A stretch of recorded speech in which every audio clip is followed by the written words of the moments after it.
waliwo abagagga abakirimu banga tono okufa tabanjiganye nnyo gavumenti embonyabonya kati nagibonabonya ne basiba emyaka 5 uyekera bano abatubonyabonya myaka 5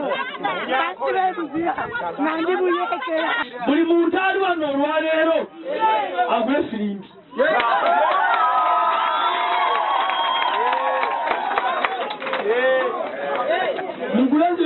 wadukuza firimbi zonza kukuliza njagala nkutegeeze tulabe emmotoka ya Dema ng'eyingira Kazinga firimbi zifeezo nakati abantu saawa zino bamaze wano emyaka giri 10 miramba abalala bali mu myaka 15